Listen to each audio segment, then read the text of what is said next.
시장이 워낙 급박하게 돌아가다 보니까 정부에서 주말 사이에 긴급대책회의를 가졌죠. 이와 관련한 이슈들 짚어보겠습니다. 교보증권 김형렬 팀장 전화 연결돼 있습니다. 팀장님, 안녕하세요. 네, 안녕하십니까. 예. 자, 먼저 이 긴급대책회의에 대한 말씀 나누기 전에요. 국내 증시 간단하게 짚고 넘어가 볼 텐데요. 자, 주말 사이에 미국 같은 경우에는 좀 안정돼 가는 모습을 찾긴 했었거든요. 오늘 이 주말 사이 해외 증시 안정 효과가 우리 국내 증시에도 이어질지는 좀 의문인데, 오늘 국내 증시에서 짚고 넘어가야 될 부분 어떤 게 있을까요? 네. 이미 코스피가 1850포인트를 하회한 상황에서 어떤 의미 있는 지수의 지지선 수준이라든지 아니면 단기적인 어떤 급락상을 돌릴 만한 시장 변수의 등장을 기대하기란 현실적으로 쉽지는 않습니다. 단기적으로 급락했기 때문에 지금과 같은 때 무엇을 사야 되느냐라는 어떤 질문을 받게 되면 요즘에는 시간을 사야 된다는 말씀을 드리기도 하는데요.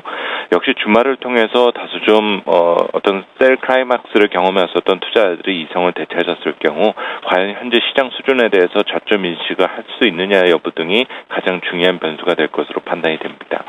현재 시장이 적정을 향해서 가느냐 아니면 적정 가치를 밑돌고 있느냐라는 부분을 구분해서 보았을 때 지금의 어떤 시장 여건이 낮아진 적정 가치를 향해서 적정 가치를 향해 간다라고 볼 수만은 없다라고 판단이 됩니다. 단기적으로 저점을 가늠하기는 쉽지는 않지만 지금의 수준이 적정 수준을 이미 밑돌고 있다라면은 시장의 보공력에 대해서 믿음을 가질 필요가 있다라고 판단이 됩니다. 예, 그렇군요.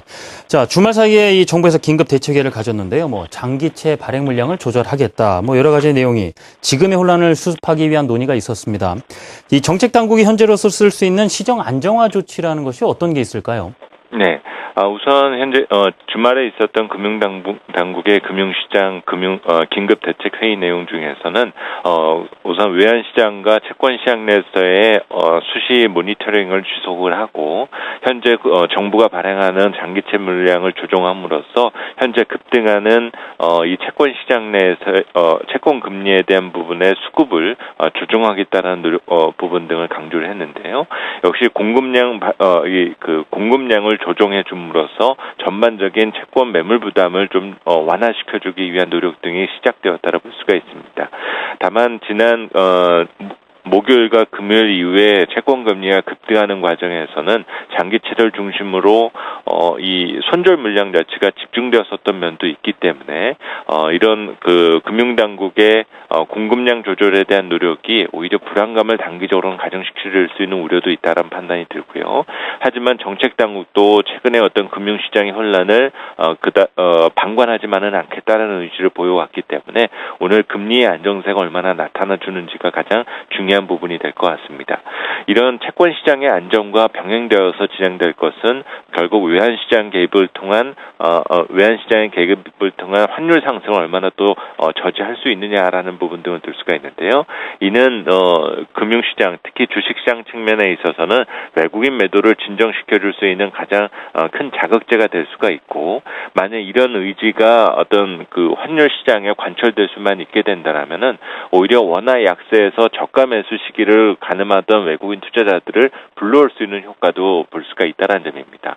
따라서 정책 당국의 가장 큰 노력은 금리와 외환 시장의 안정에 초점을 맞춰줄 가능성이 있겠고요. 또 당장 박근혜 대통령의 방중 일정 등이 나오고 있는 상황인데 요즘과 같이 어려운 상황, 이런 시기에는 우리의 어떤 양호해진 어떤 교육 조건을 기준한 수출 진작에 대한 세일즈 외교가 어느 때보다 절실한 상황이다라고 볼 수가 있습니다. 따라서 중앙은행과 정부의 어떤 발맞추기가 이루어졌을 때 현재 단기적으로의 어떤 혼란스러움이 진화되지 않을까라고 기대를 해봅니다. 자, 외적으로 우리 시장의 신뢰를 높이는 일도 상당히 중요하겠고요. 자, 한 가지 더 이 양적 완화 이 축소에 대한 우려감에 지금 중국 경제가 워낙 좋지 않다 보니까 우리 증시를 또 한번 누르고 있는 상황인데요. 지금 경기 둔화 우려가 실제 침체로 변질되지 않을까 하는 걱정이 있습니다. 이 중국 증시도 불안한 상황인데 중국 경제를 볼 때 점검해야 될 부분 어떤 게 있는지요? 네, 사실 최근 연간 성장률에 대한 조정도 계속 이루어져 가고 있고 최근 컨센서스 변화에서도 2분기 성장률 역시 지난 1분기 정도에 그칠 가능성 자체가 커져가고 있는데요. 단기적으로 정부 지출이 얼마나 크게 늘었는지까지는 모르겠지만 만약 그런 고정자산 투자 부분이 크게 개선되지 않았다라면은 1분기보다도 성장 정도가 더 약화될 가능성도 전혀 없지는 않습니다.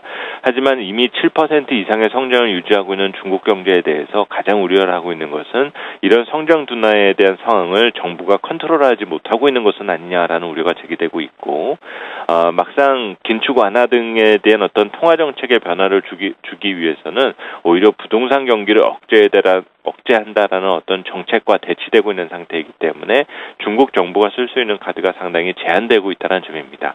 이런 상황에서 중국 정부가 꺼내들 수 있는 부양 정책은 환율 조정 등을 통한 수출 경기를 부양시키는 방법 자체가 있다고 보여지고요. 또 그동안 강도 높은 규제 등을 조금 풀어줌으로써 민간 기업들에 대한 어떤 경영 여건 자체를 살려주는 부분 등이 가장 중요하다고 볼 수가 있습니다. 다행스러운 부분은 현재 중국 소비가 그렇게 크게 위축되지 않았다는 점에 대해서는 긍정적인 시각을 유지해둘 필요가 있겠고요. 다만 중국 경제에 대한 어떤 둔화 우려 자체가 가중된다는 점은 분명한 사실이기 때문에 이를 줄여주기 위한 정부의 투자 노력 등이 얼마나 활성화될 수 있는지가 가장 중요한 관건이 될 것으로 보여집니다. 네. 무조건 이렇게 나쁘게 볼 만한 상황은 아니라는 점도 있긴 있군요. 자, 지금까지 교보증권 김영렬 팀장의 말씀 들어봤습니다. 팀장님, 말씀 감사합니다. 네.